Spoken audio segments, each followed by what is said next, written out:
కాకరకాయ ఫ్రై చేయడానికైతే ఇవి కాకరకాయలు కోస్తున్నానండి. ఇవైతే కిలో కాకరకాయలు తీసుకున్నాను. ఇట్లాగా పొట్టు తీసేసుకోవాలి. మరీ ఎక్కువ పొట్టు ఉంటే చేదుగా ఉంటుంది అనమాట. చూడండి, కలిపేసి పెట్టేసుకోవాలి. అప్పుడు మార్నింగ్ వాటర్ వస్తుంది అనమాట. ఆ వాటర్ పిండుకోవాలి. ఇది కాకరకాయ ఫ్రై కోసం అనమాట. ఇట్లాగా కలిపేసుకొని ఉంచుకోవాలి.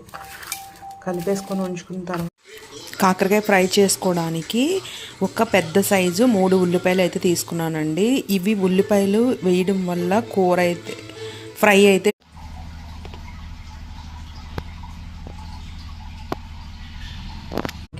కాకరకాయ నిన్న నైట్ కట్ చేసుకొని వదిలేసుకున్నాను కదండి. అదైతే గట్టిగా వాటర్ పిండేసిన తర్వాత ఇగో అండి ఇలా వస్తాయి అన్నమాట. గట్టిగా వాటర్ పిండుకోవాలి. ఉప్పు పసుపు వేసి అయితే నేను వాటర్ వేసుకోవాలి. జీలకర్ర, ఆవాలు. ఈ ఆవాలు వేస్తే మనకి టేస్ట్ చాలా బాగుంటుంది అన్నమాట. అలానే ఎండుమిర్చి కూడా వేయాలి. అట్లనే ఎండుమిర్చి కూడా వేసుకున్నాం కదండి. ఇట్లా ఎండుమిర్చి వేగిపోయింది కదండి.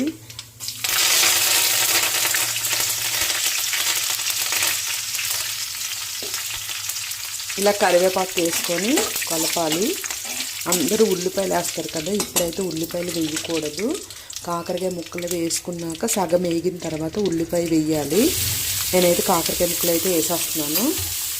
ఇవి సగం వేగిన తర్వాత అప్పుడు ఉల్లిపాయ వేయాలి. అప్పుడే టేస్ట్ బాగుంటుంది. ధనియాలు, జీలకర్ర కొంచెం ఎక్కువనే వేసుకోవాలి.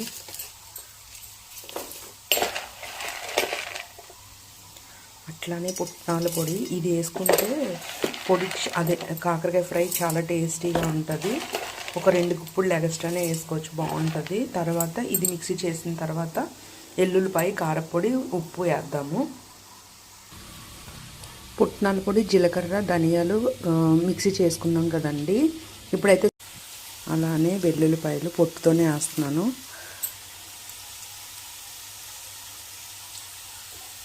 ఇది మిక్సీ చేసుకోవాలి.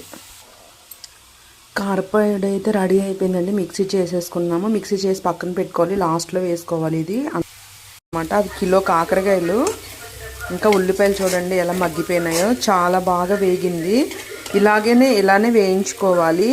డీప్ ఫ్రై అయితే వేరేగా చేయొచ్చు. డీప్ ఫ్రై కూడా చేస్తాను, చాలా బాగుంటుంది. అది అయితే ఇంకా అంటే ఆయిల్ ఎక్కువ పీల్ చేసుకుంటుందని ఇలా చేశాను అనమాట.